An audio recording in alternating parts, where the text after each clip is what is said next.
Well, because we haven't insisted on assimilation. I think that's been a huge part of the problem. Assimilation became a dirty word, and we've been warned about this strange death of Europe. Douglas Murray wrote about it. We've talked about it, like you've said, for many years, and we are seeing signs of that civilizational conflict now.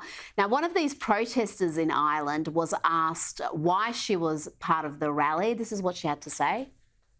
My children, and I'm here for my grandchildren, and I'm here to keep Ireland for the Irish and our Celtic race and our culture and our traditions and our Christian Catholic religion. And I do not want Ireland to become an Islam stronghold.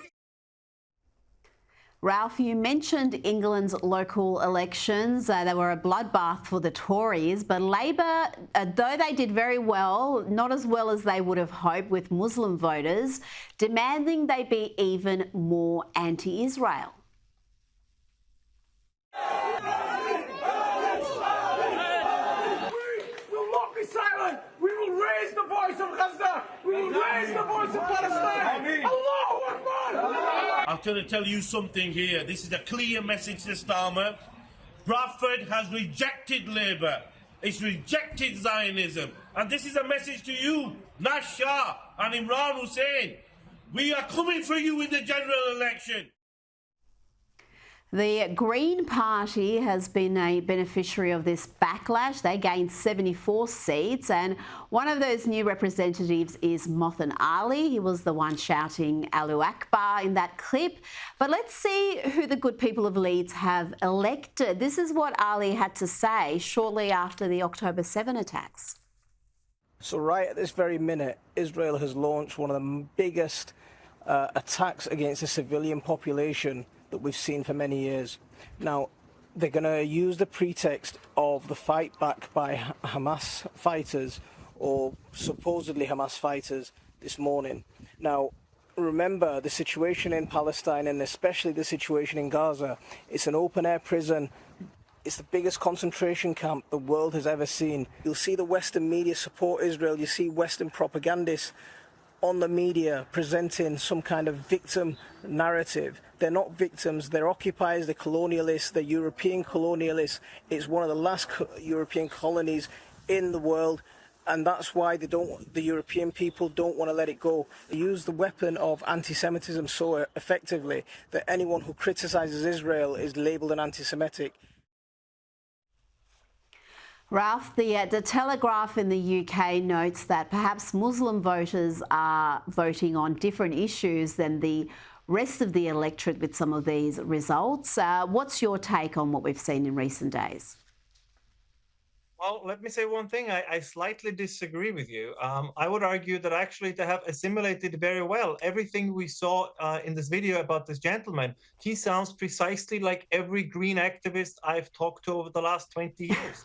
This has been the position of the left. The left hates the West. Right? This has always been my biggest point. The biggest threat to Western civilization is not another civilization, just like the biggest threat to Rome was not another civilization. The Romans did not fall to the even more Roman Empire, right? They fell because they decayed internally. And the contemporary left is for me a sign of the decay of Western civilization. The only thing they have to cling to is the hate towards their own civilization. This has been true, by the way. We see now the mask is slipping, right? You see this with the environmental movement, which is now kind of gradually moving also towards being anti-Zionist. Look at Greta Thunberg, and anti-Israel. But even that is just a symptom. Israel could disappear tomorrow. Like all the Jews could pack up and move out of the Middle East and move to Europe. They would still hate Western civilization. And this is what I meant originally when I said it's two camps. The people have to decide, the undecided middle, if you want, has to decide what they want in the future. Do they want people in charge that might make mistakes, but at least still are dedicated and loyal to their country, their history, their traditions, and their civilizations? Or do they want to vote for people who actually hate all of the things that I just mentioned? And let me say one more thing about your previous segment, because this really always grinds my gears.